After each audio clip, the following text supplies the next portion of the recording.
Hey gang, Ross Brand here for livestreamuniverse.com. Welcome. This is Ask the Expert.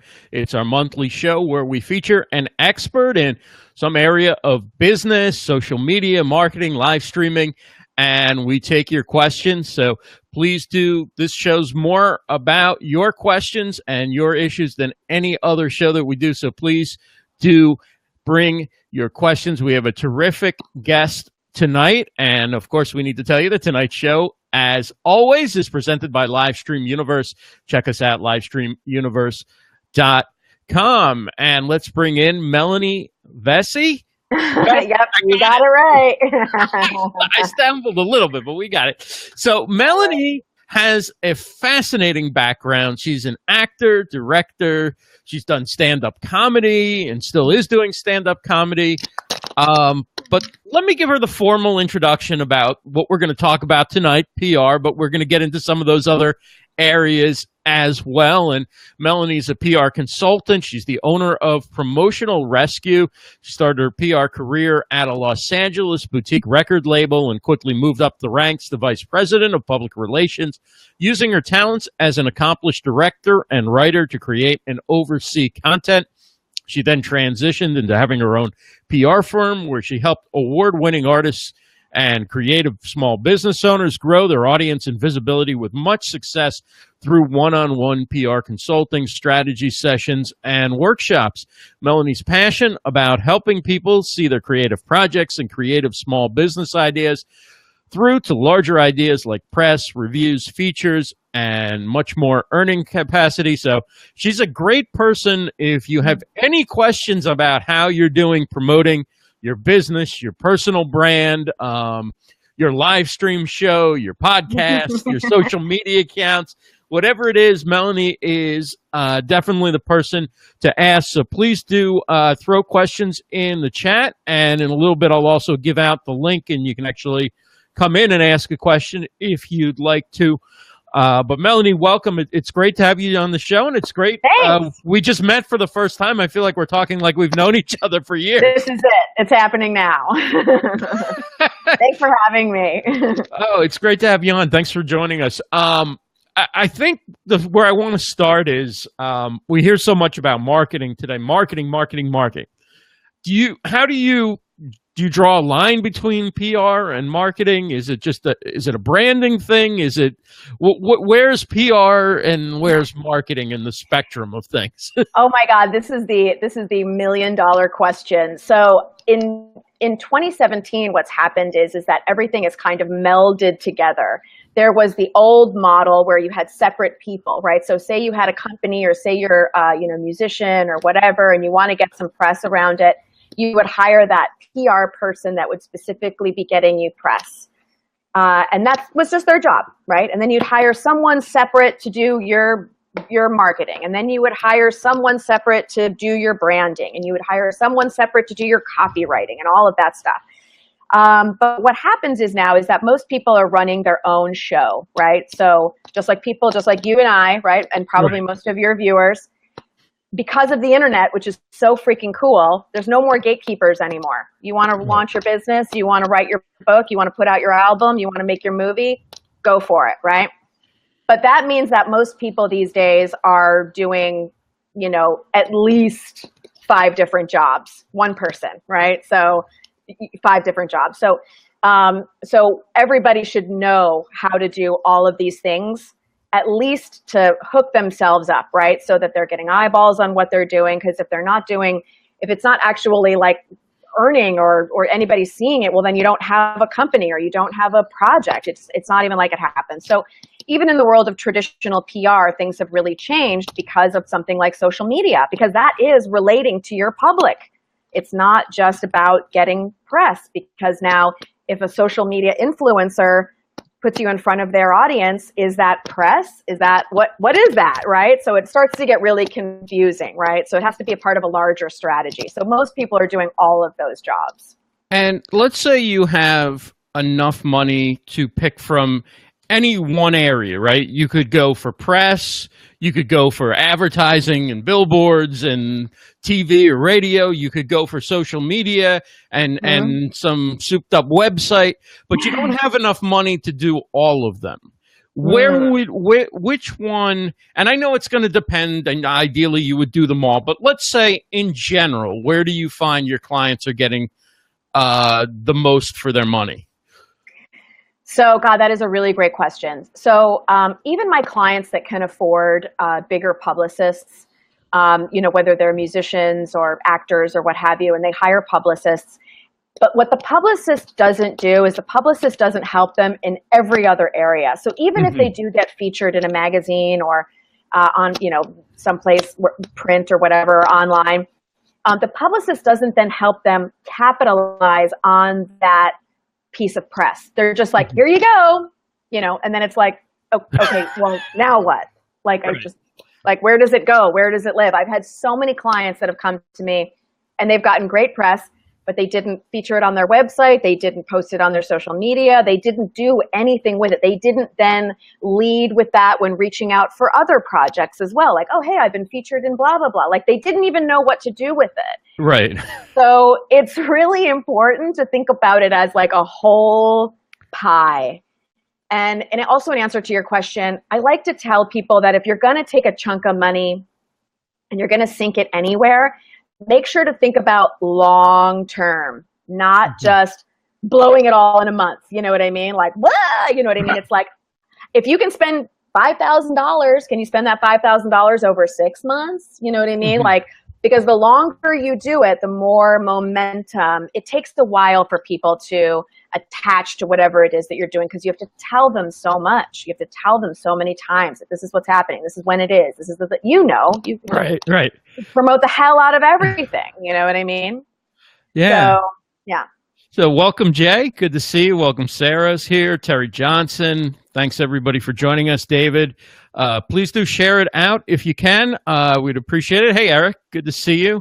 And he says, got to know how to work. That's absolutely true, because it can be overwhelming. I mean, it is work, and it can be a lot of work because there's more options than ever. I mean, before, right? You like you said, you would hire somebody to do publicity. Maybe you'd oversee, if you were very involved, what they do, and you know when deadlines are for different publications, and then you go home and you go to sleep and you think, okay, I did the best I could, right?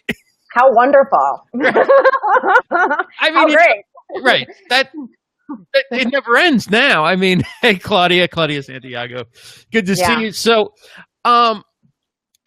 I mean, does it matter as much that you're like let's say you're working with a musician, right? And they're trying to sell seats in a venue in a city they're going to play in, or they have I don't know, do they make money off of new music anymore, or is that? Oh my God, that is the best question. It's so funny. I have a really great client right now. We put out 2 music videos. We're working on a 3rd, and he was just like, "Where's the music sales?"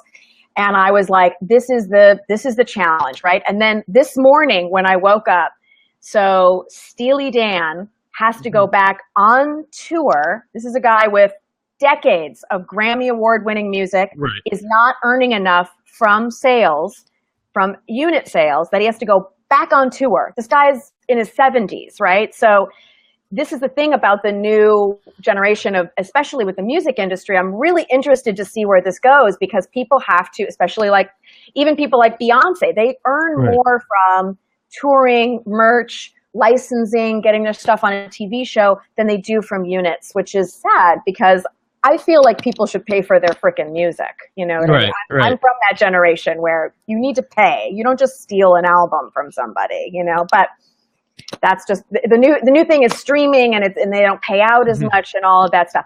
So yes, so I can't remember where this all started, but people don't make money from selling albums anymore. So it has to be done other ways.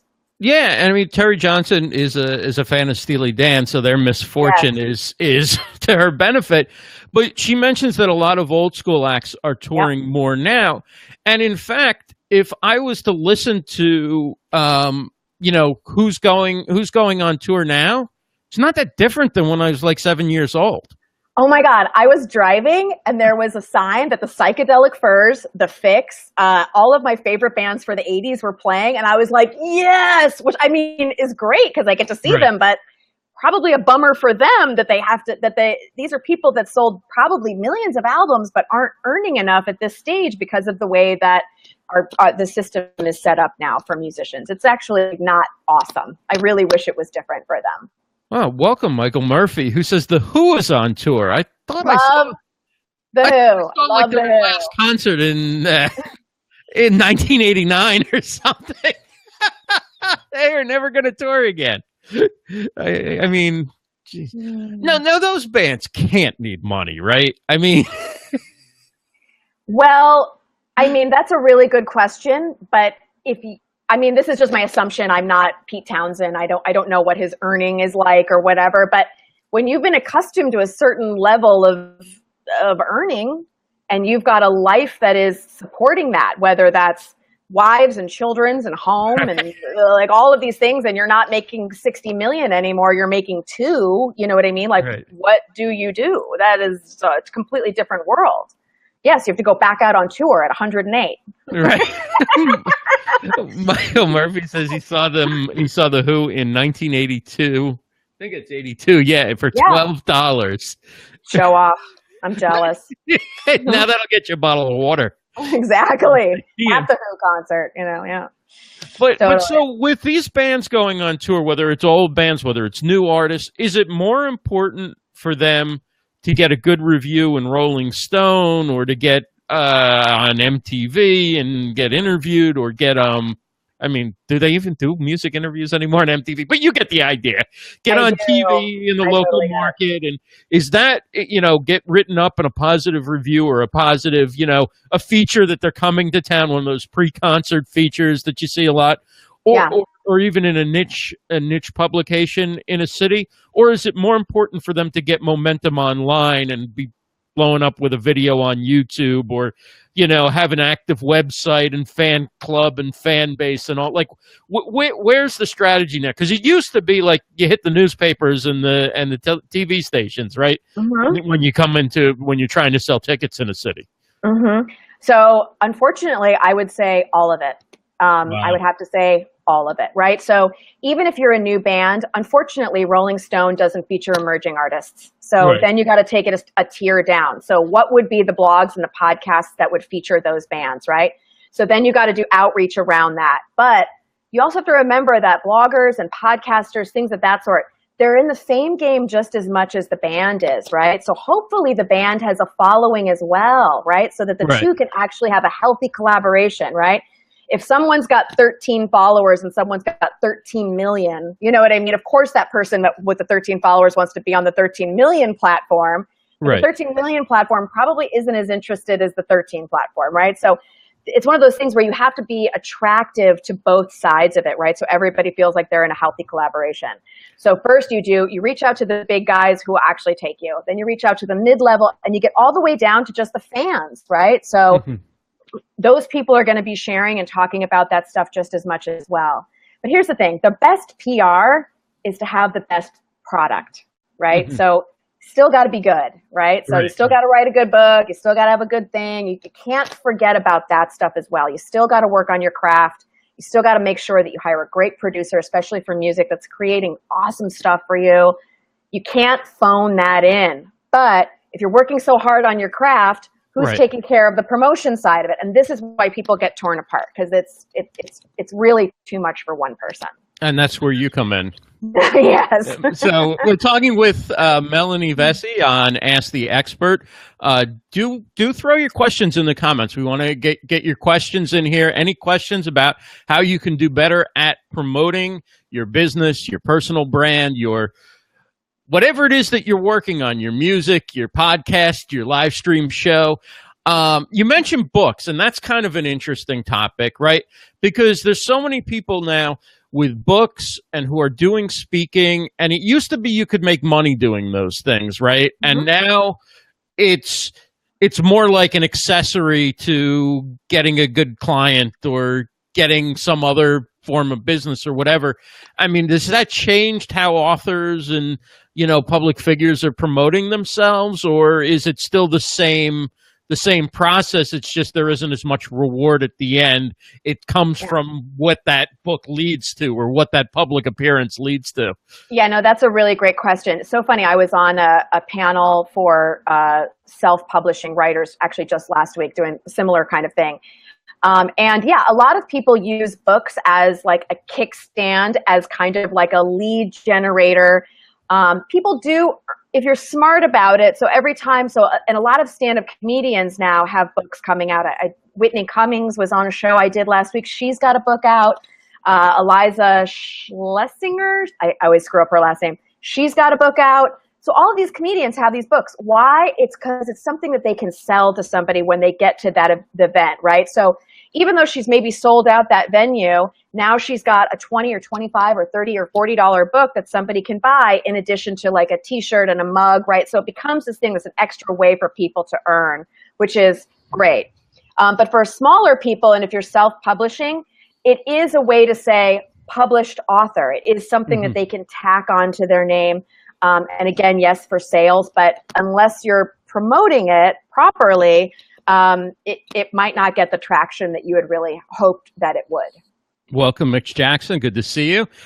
Great job on Stephanie's show earlier. When you look at, authors and anybody who's trying to, in the creative world, right? I mean, obviously, we know not all authors write their own books or are very creative, right? Yeah. Let's go with it. And musicians, anybody like that, like you said, it's almost a nonstop, right? I mean, the demand, audiences have become so, I don't know the word, like not physically, but in terms of where their attention span is so spread out that you have to hit all these little channels as well to make up for what it used to mean, like to get written about in the New York Times or something, or written about on, again, Rolling Stone for musicians, the New York Review of Books for an author. Like now there's generations that don't even look at those publications, right? They think of Rolling Stone as a place that writes wacky stuff about politics, and they think of MTV as the pioneer of reality television, and they think of, So a bookstore as something people go if they need to get out of the rain or charge their phone, right? So, or meet somebody on a first date to make sure that they're not crazy. Absolutely. So the whole, it's not, where you hit the bookstore, you hit the major spots in a market, and now it's like you're doing a podcast and you're doing all these little things, and you're hoping to pick up 10 views here and 10 listens here and, 10 purchases here. And I imagine it's exhausting, and you must get a lot of people come to you like they're frustrated and they thought, wow, I got a book out. I thought this was going to be like, flying first class to a, big promotional tour. And I'm, it can be a very harsh wake up for some people. So that's exactly why I started my company, right? Because most people come to me in a state of duress, right? So most people come to me and they're like, oh my God, Melanie, I'm on TV. What the hell do I do now? You know what I mean? Or then like, I've got other clients who are totally like, so I put out this thing 6 months ago, but I'm not really exactly happy with what's happening and whatever. So people usually come to me because they can't figure out where to start, or they're overwhelmed by what's happening. And also to your point as well, our audience, you're right, they're very spread thin, but they're also weirdly voracious. Like I have another friend of mine who performs regularly. He's kind of like a mid-level comedian. He'll get up there and he'll do an hour's worth of comedy. He'll get off stage and then people are like, so where else can I see you? And you're like, I just did an hour of comedy for you. Like, is this not enough? Right. So then he's got to bring his comedy albums and t-shirt, like things. And I'm doing a podcast. So it's almost like somebody has to be doing like 3 things, not just the one thing anymore, which drives people crazy. So I also talk a lot with people about workflow. Like, what can you handle so that you actually get something finished and you're doing it right? So if you want to be somebody who's like, I want to blog and I want a podcast and I want to do this and that, and I'm like, okay, whoa. Why don't you do one blog. See how long it takes you to write. Does it take a whole day? Does it take a week? Why don't you do one podcast? See, does it take a week? Like, is that too hard? Like, because we don't want you to go crazy and make yourself sick trying to do all of this stuff. We want you to last a long time, not just do it once, because a lot of people do everything just once. We want to do it long term. So maybe you just do your podcast once a month. Maybe you do your blog twice a month. If that's what you can get done, make sure that your audience knows when to expect it and you promote it. You say, my blog comes out the first and fourth Monday of every month. And then you tell your audience. So you're clear about it.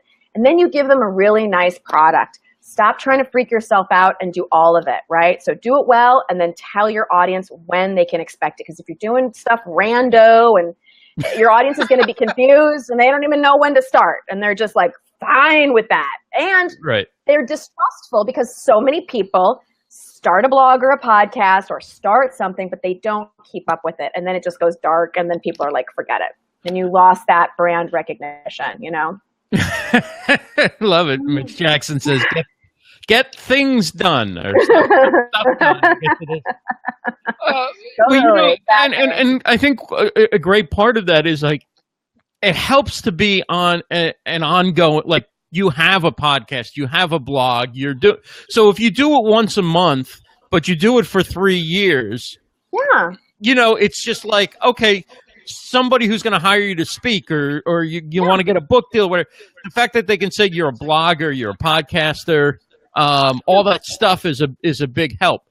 But I'm just thinking about like all the different things that people are doing online, and for me, I find that I do better like thinking of my shows in terms of seasons, right? Like I go for a certain, like usually in the spring, I go like 4 or 5 months of doing shows without a break. But in the summer, I do like this year, I really compressed it. Like I'm doing 2 a week in August. Then I take a month or 2 off. Then I'm going to do, not a month or 2, believe me, it'll be like 3 weeks, but it'll be like a couple of days. But you get the idea, like, what do you think of that? Like a series of sprints rather than just like once a week or once a month or whatever, but you do a group of shows, or you do a sort of like a campaign, and then you stop a little bit, you refresh, and then you come at it. So when you're visible, you're really visible, and when you're away, you kind of get away from it, and you're not online all the time.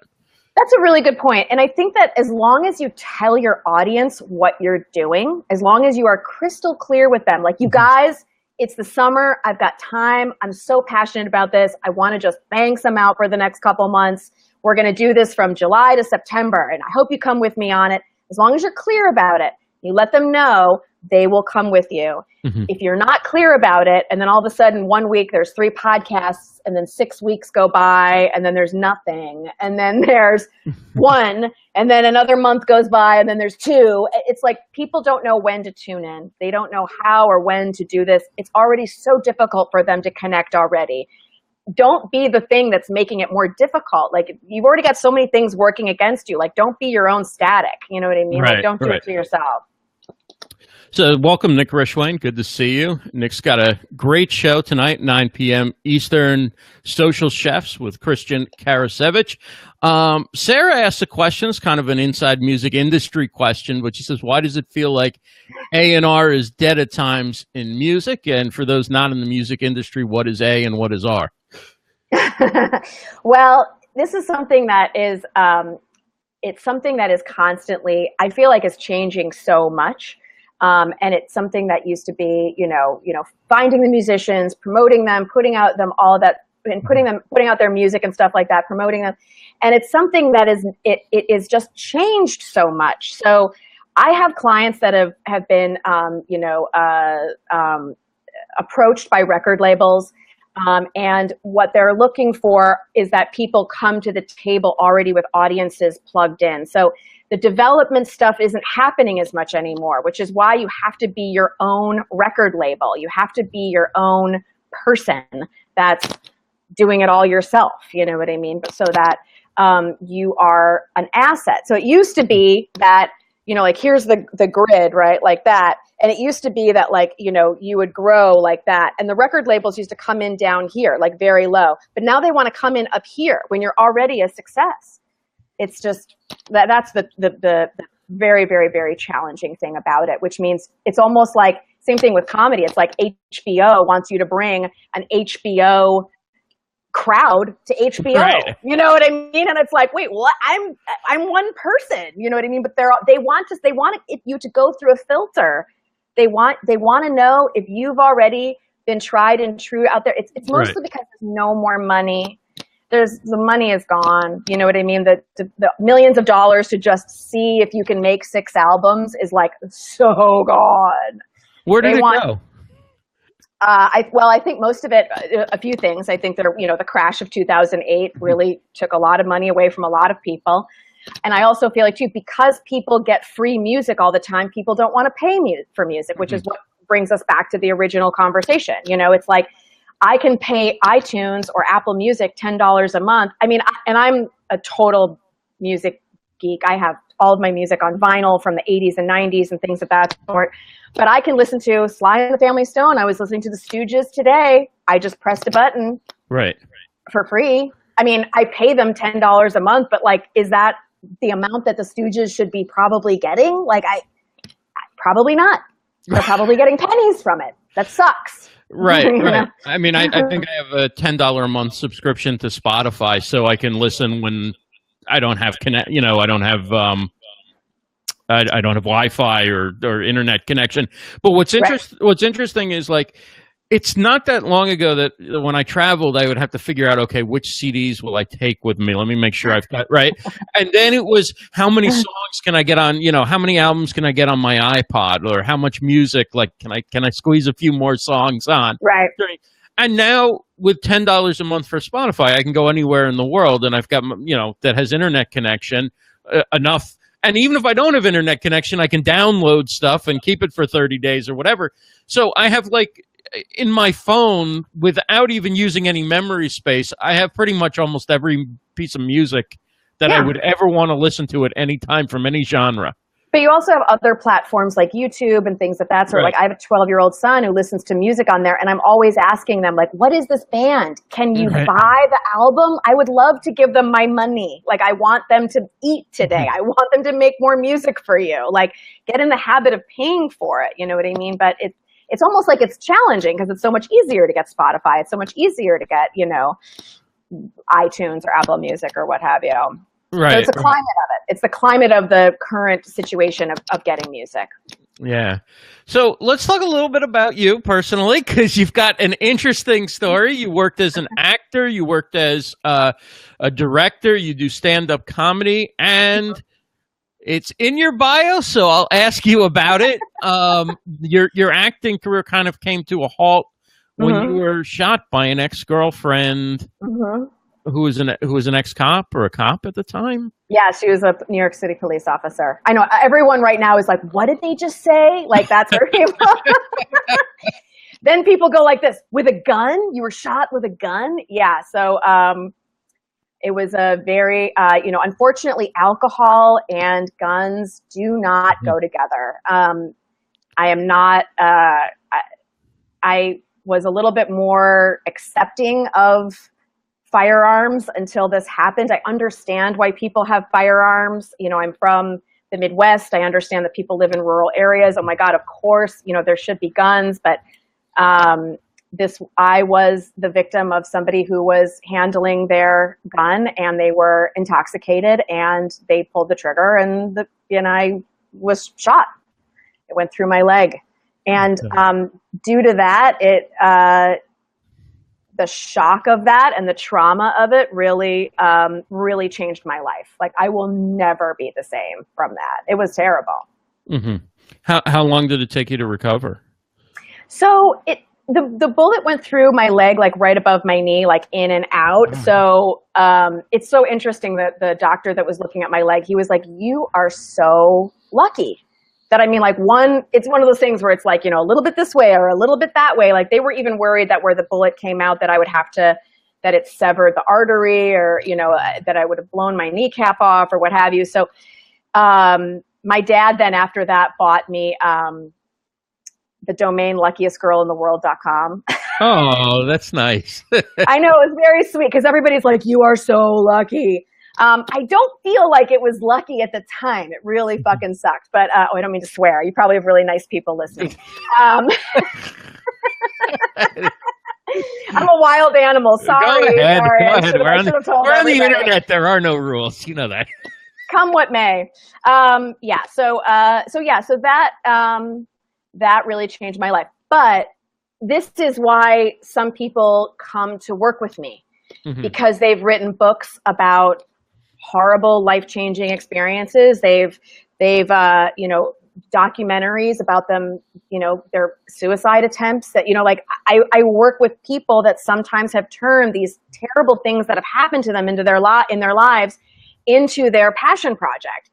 And they know that I will not be flipped out about it or give them some sort of weird advice or what have you. Like, I understand it. I understand it from all sides. I understand it from being the victim. I understand that from being the performer. I understand that from the side of promotion and how vulnerable you can feel by talking about your most personal stuff in a public setting. Right, right. How long did it take you to recover? Like, how long till you were back on your, and you said you'll never be quite the same again, but boy, you're full of life, you're full of energy, you're a lot of fun, you have great ideas, you're working hard, you're accomplishing a lot of things.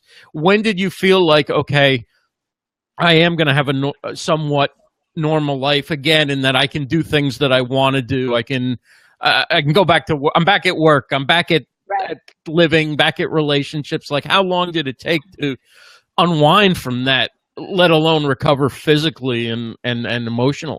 Yeah. So about 2:00 this afternoon. So just joking. Mitch Jackson says you were shot. You can say whatever you want.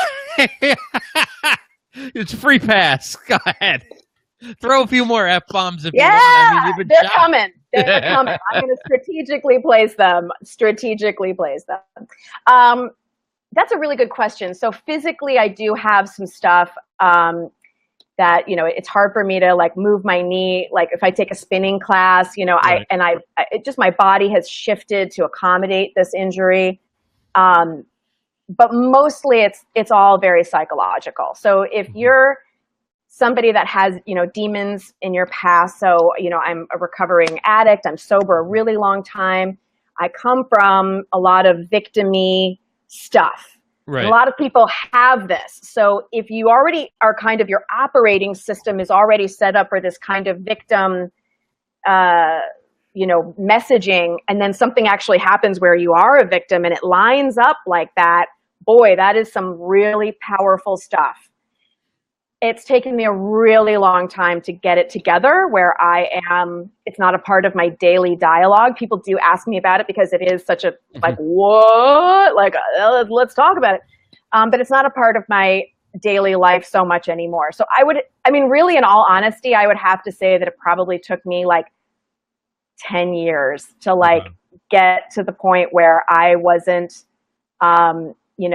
still going for terrible relationships, still, acting out in certain ways or, harming myself and not necessarily through drugs and alcohol, but just, everything that we do in this life, whether it's spending money we don't have or, bad business decisions or whatever it is, you know what I mean? I get it. And again, this is why people work with me because I've done it. I understand it. I'm not just going to give you a list of things to do. Right. I'm going to say yes, I've had that experience. This is how I got through it to the other side. Wow, it's an amazing story. Nick Richwine asks, he'd love to know how comedy helped you to recover from it. Comedy, it's really interesting because I have to be very careful with talking about this stuff sometimes on stage because it's taken me very long to talk about getting shot on stage because what happens is I'll tell the audience that I've been shot and all of a sudden the audience gets concerned because they just found out about it. So they think it just happened, right? And I'm all like, no, it's okay. You guys, calm down. It's all right. So I've actually, because this is what happens. I tell people and it stops them in their tracks. And then they're they want to figure it out. So their brains start working. So what I've had to learn how to do is I've had to sandwich it with some other things that I know will let them off the hook, to let them know that I'm okay and that this is something that happened a while ago. Mm-hmm. Also, with comedy and trauma in people's lives, when I've seen other people talk about traumatic situations in their life, because comedy is all about talking about dark stuff that we think is funny, right? Right. So if I see a comic on stage talking about their breakup or their divorce or whatever it is, and it's too close to the topic and they haven't processed it enough yet, the audience will not laugh, right? So it's all about our point of view. So, and that's really interesting too, because when you're talking about, because comedy is just talking out loud, and it's the same thing with being online, right? We're talking about our experiences online, and unless we have a point of view about it, our audience is going to get like, what's happening right now? Like, I don't even know, what are you like, dumping or venting? Like, I don't know what's happening. They won't understand, and they won't feel comfortable. Right. And when you have a brand, you want you want your audience to feel comfortable with you, not alarmed. You don't go to Starbucks because you feel alarmed by them. You go to Starbucks because you're like, I'm going to get my needs met. Right, right. Every single time you go. So there's that consistency there. Yes, yes. Do you kind of live the comic lifestyle? Like, do you hang out at the club after? And oh my God, I was at Cantor's until around and tell jokes 12:30 last night, eating a pastrami on rye after I did my bit at the VA hospital. I'm also a mom, and I have a partner, so I try not to be out too late. But yes, I do have a nightlife that does happen pretty frequently. So, which is great for working for myself, because my boss is okay with me coming into work sometimes. Your boss is okay with you having a side job at 11 a.m. She's right. Okay. I go, I can't come in until 11, and she goes, "That's cool. You're fine." What's it like? I always wonder, what's it like at the comedian's table where you're sitting around and you're eating after a show and you're joking around and whatever. I mean, whenever they've shown like little glimpses of that on TV, it's like it's more funny than the show. Oh my God. Well, it's interesting because most comics they're not sometimes always funny in real life. Like, I was sitting with two comics last night, and they were hilarious on stage, but it was all very real talk around dinner. So it actually wasn't funny at all. Right, right. So and comics can be very awkward sometimes. And, so it's a very weird mix sometimes, but right. I love doing it. So I deal with it. So how long have you been doing it? So I started doing it probably like maybe 12 years ago. Mm-hmm. And then I had my son, and comedy is not great for having a small child when you're out at night. You know what I mean? So, unless you just want to leave a bowl of water for them and crack the window, so, so you're just like, Mommy will be back in the morning. Yeah. So and when I got married, my wonderful wife and child, and I finally was like, I need to return to my comedy. And I thought that they would feel like I was abandoning them. And they were like, go, like, get out, go do your thing. So I have a tremendous amount of support, which is, I feel so blessed to have that, because they support me in it. And they know that if I eat a quick dinner and I'm running out the door, I'm not getting any bad vibes, that I'm going, and everybody's stoked about it. So I get a lot of support to do it. Right. And I guess it fits in a way with your clients, because you're one of them, right? You're not just a PR person. You're somebody who has to promote. And yeah. I guess my question is, how like doctors go to another doctor? Do you consult with other people on your PR, or do you do your own PR completely? Oh my God, totally. So this is the problem, and this is what I tell my clients all the time, is the reason why you're so bad at writing your bio is because you wrote it. That's why we suck at this stuff, is because we're doing it, right? So it's always great to get that fresh pair of eyes. So when I was rebranding my company, yes, I worked with a business coach. Even though I brand people's companies and themselves, even though I do that for people, I might have a very warped perception about it because it's me. So yes, we do need that other pair of eyes to help us understand maybe the vibe we're giving off, or how am I being perceived. Maybe they've got a better idea of how it actually should look. So always I totally work with business coaches. And I totally work with people that help with the comedy as well. People who get really great insight, things of that sort. You cannot work in a vacuum. Right. It's not good. It's not good. Now, a lot of the people who watch the show are live streamers, they're social media people, podcasters, people like that. What do you recommend for people who are, say they're doing a weekly podcast or a weekly live stream show, or they have a blog and they want to draw more traffic to whatever it is they're doing online? What do you think are either some easy steps people can take, or sometimes it's easier to stop doing the wrong things, right? Like some of the things that, Stop screwing it up. Right. Like you have to talk some of your clients down about don't do that, right? Because they think, like, well, what are some easy tips that people can do to maybe step up their act without a whole lot of changing their workflow right away? Right. So what I tell people to do is the first thing that I tell people to do is to write a description of what they're doing. Or to write a bio about themselves, because that clarity, all of a sudden people are like, right, what is my podcast about, right? And then I go, Google it. Is somebody else doing the same exact podcast as you? Like, you want to make sure that you've at least found your little corner of the internet, right? So if you want to talk about, rescue animals or something, like, great, but maybe you've got to take it to maybe specifically a kind of breed, or how rescue animals are being of service to people. Like, you gotta, it's not just the thing anymore. It's like the thing plus the smaller part, like the byline, right? So I always tell people Googling stuff is really important to make sure that you know what's out there and what's out there about you. Write a bio, get a description, get some photos that really reflect what you're doing. So if you're writing a children's book, you don't want to have a photo of you smoking a cigarette, with black and white noir photo. You know what I mean? That doesn't work. You know what I mean? And then same thing, if you're writing some Charles Bukowski stuff, you shouldn't have you on a playground. You know what I mean? No, you got to figure out what's the message you want to get across to people, If you're an accountant, you really don't want to have a picture of you in your swimsuit on your LinkedIn profile. Oh my God, that is awful. And I know it's happened. I know it has. Oh my God, that's so scary. So figuring out what that image is, because people make decisions based on what they see first, right? And those images are going to be the first thing that they see, whether it's on your website, your social media, or whatever.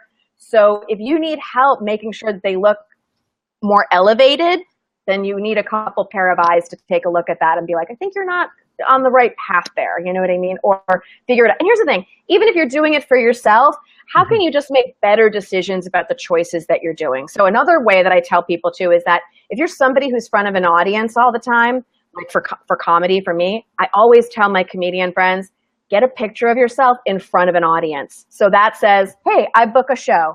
Right. Hey, I get people there. You know what I mean? You don't want to just be like you on stage, because anybody can get that photo.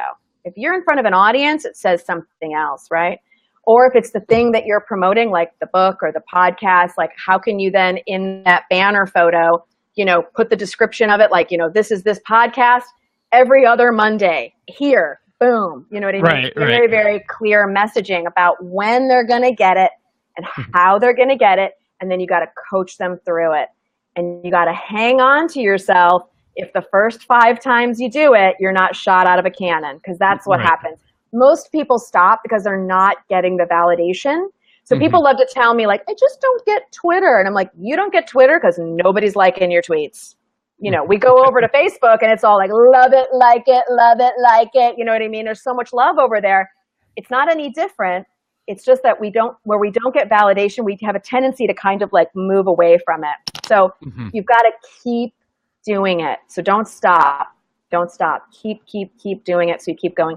And like we were also saying too, you said you go through spurts.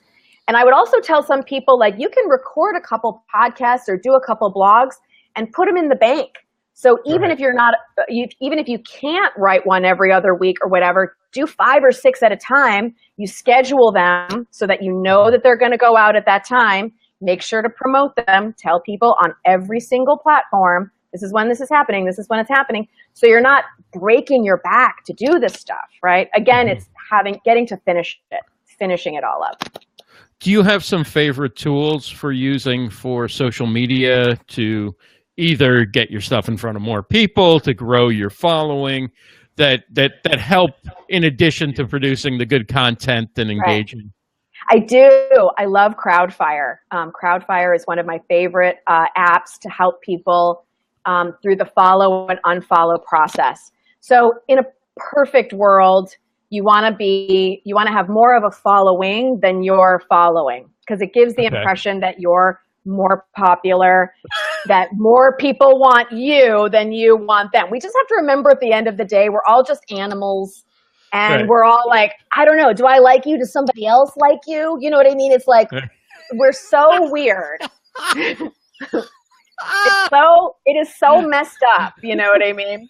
But if you can kind of work with it in an authentic way, and don't be a douchebag about it, you know, and I'm always like, just try not to look like a douchebag, you know what I mean? So what you can do is, the great thing about this platform is it can show you, this is what I love about it, inactive accounts. If you're following a bunch of accounts that haven't posted in the past 1, 3, or 6 months, and it's not somebody that you want to continue or see if they come back, goodbye, just unfollow them. Because a lot of people start a Twitter account or start an Instagram, and then they just kind of fade away. You know what I mean? And it's like, why am I wasting a follow on you? A follow is currency. It's currency in this day and age. It's really important, you know?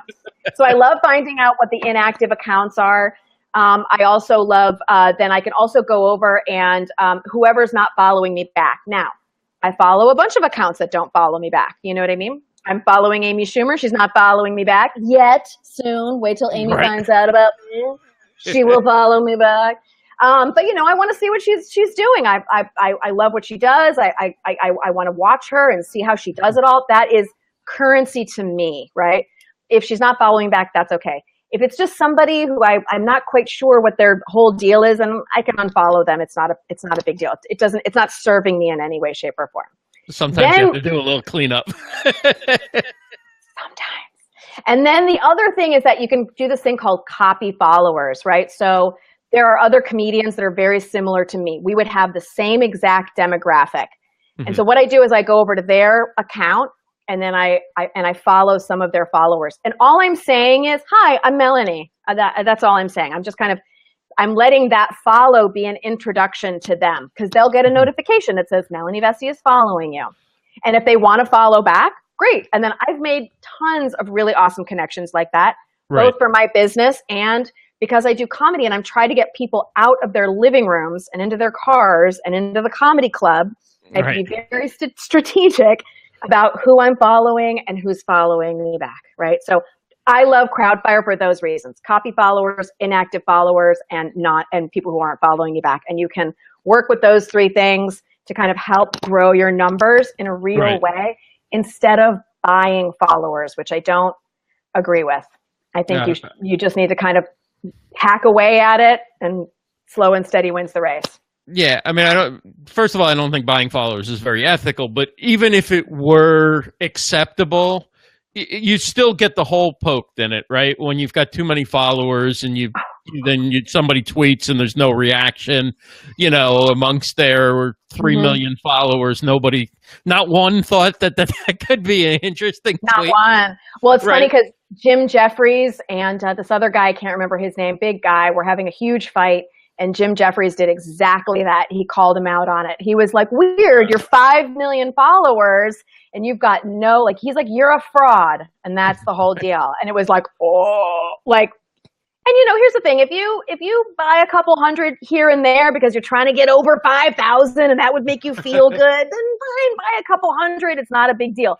Don't buy 5,000 and expect to get any sort of real traction.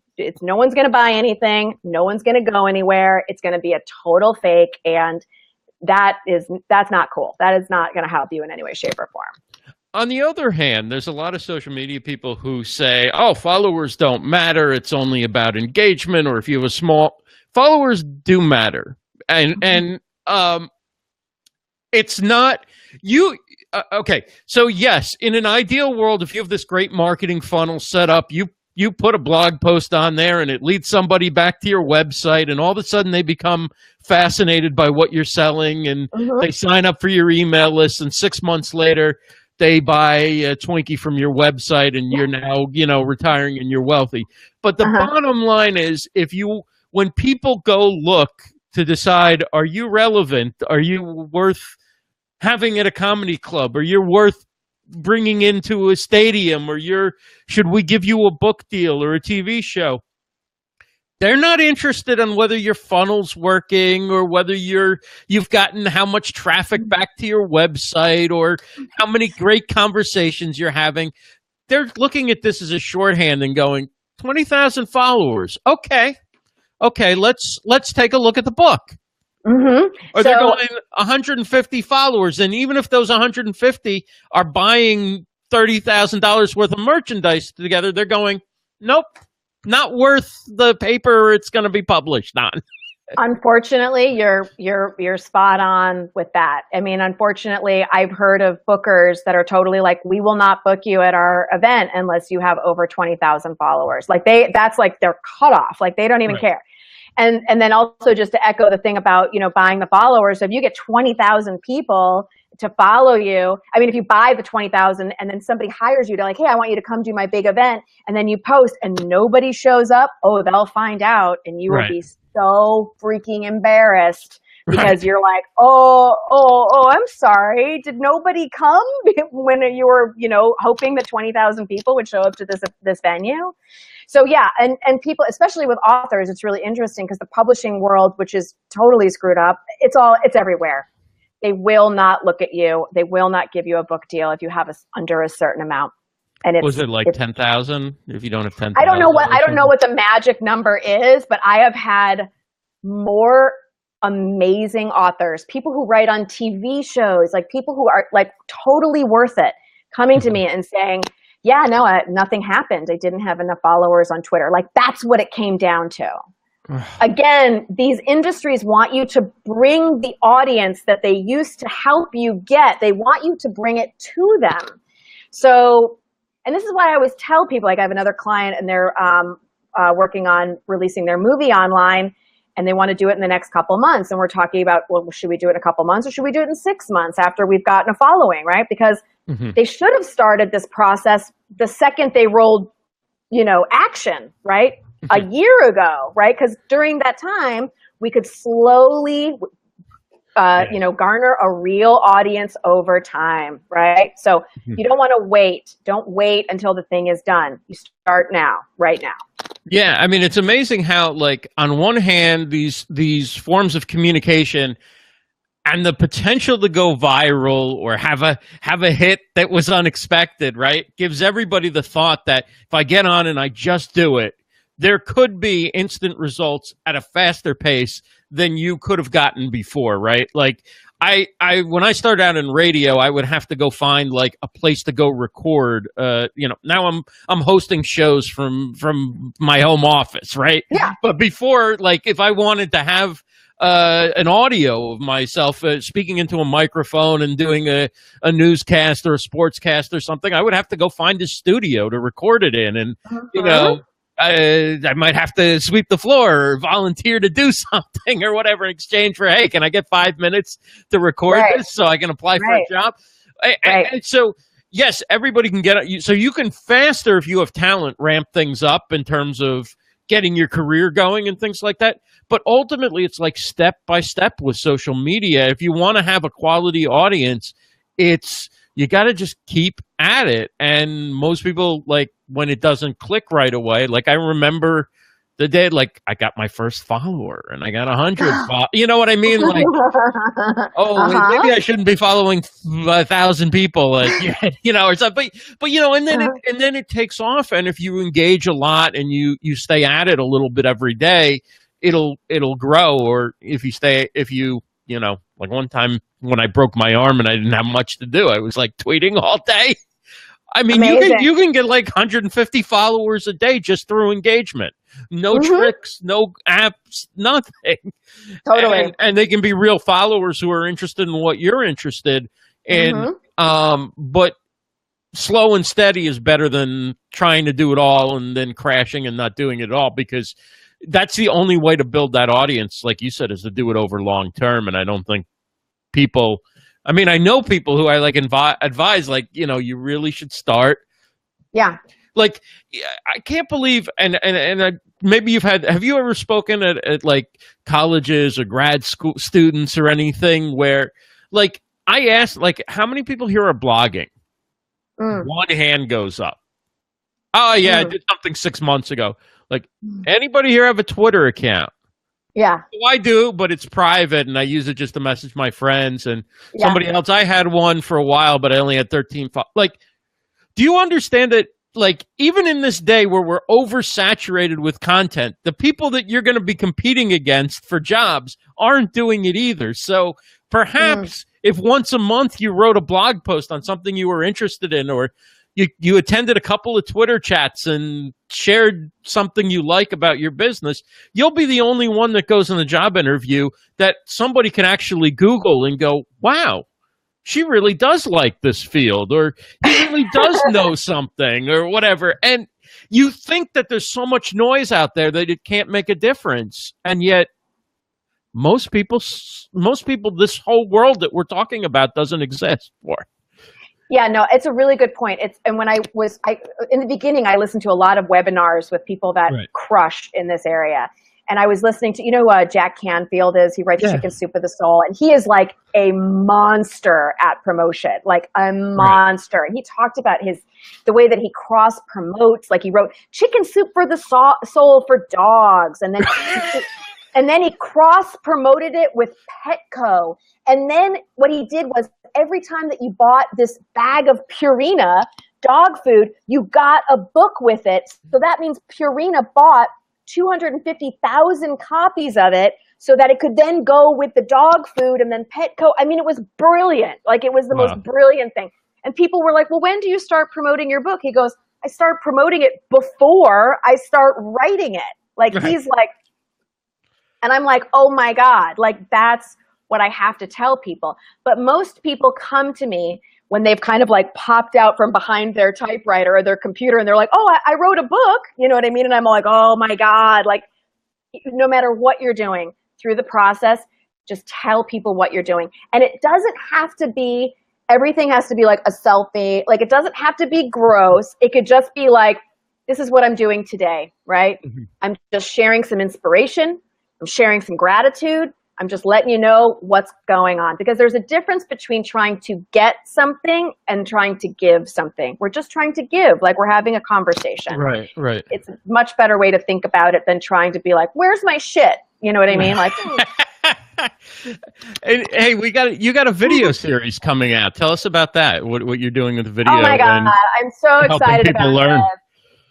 So, you know, Promotional Rescue, I work with people usually one-on-one, and then I have workshops a couple times during the year. And if you live in LA, you can come to the workshops. They're affordable and great. But I work with so many people all over the world, but if you can't afford me, I've created this video series so that you get all of the information, you know, that I give when I work with people one-on-one and in my workshops. You can watch this video series for a fraction of the cost, and then you have the information. You can do it at your own pace, or when you have free time, or, you know, most people when they're doing these passion projects, or if they're launching a business, they're usually trying to like fit it in around everything else that's going on in their life. So they might not even have time to meet with a coach yet, but they can watch, you know, a 30 or 40-minute video or a 10-minute video that helps them exactly what we're talking about branding, about social media, about outreach, and how not to feel gross about it. So that's going to be coming in the next month or so. I'm working with my video guy now. I'm really excited about it. This is why I started this company, was so that people could get this information and just do a much, much, much better job with them than what they're normally doing. Well, that's awesome. Keep us posted, and definitely look forward to sharing that and telling people about it. This was a blast. I mean, this is just amazing. I mean, you're fantastic, and you definitely have to come back on again, maybe Livestream Stars or one of the other shows. I'd love to have you back on. And wow, that was a great. I feel like I learned so much. I'm glad. And tell everybody, if you're, I don't know if you're some people watching must be where you're going to be doing stand-up comedy. If there are any seats still remaining, where can people find you? Oh my God, I perform enough. Believe me, there's plenty to go around. So you can, if you want to know more about me personally and when I'm performing, you can watch all of my movies, things of that sort. You can go over to melanievesey.com and you can watch all my stuff, and my comedy videos are there. And it's also got my schedule up. And, like this Friday, I'll be headlining at the Comedy Store, which is going to be a great show. You can keep up with me there, and you can follow me on all of my social media there. That stuff is separate from the Promotional Rescue side of it. So there's promotionalrescue.com, and then there's melanievesey.com. Two different worlds that are weirdly mixed together. And there's also livestreamuniverse.com. Check it out. We have a new resources page. Take a look. We also have some other new features. Just check it out. Continuing to work on that now that we're back and going full steam ahead. Professor Nez is our guest. The professor joins us on Monday night, 7 p.m. Eastern. We're going to talk about LinkedIn and video and a lot more. He's doing shows all the time, and just has brought so much energy to live streaming. I can't wait to talk to him on Monday night. Melanie Vesey, thank you so much. It's been great having you on, and have a great evening, everybody. Thank you. Bye, Ross. Thanks so much. Bye.